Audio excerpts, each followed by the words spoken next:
där på krutstock skip MSC Lirika så du ser på fjärrtågen 4 timmar information angående evakuering och så du ser plan på dörr vilken sted du är och vilken väg du ska gå vid evakuering vid situationen när du ska evakuera så du måste inte ruja på din kabin och det står också lev jacket in i skåp.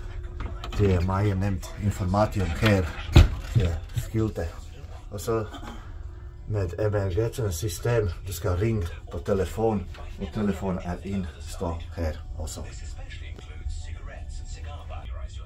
Här på sängkant är telefon om du har problem med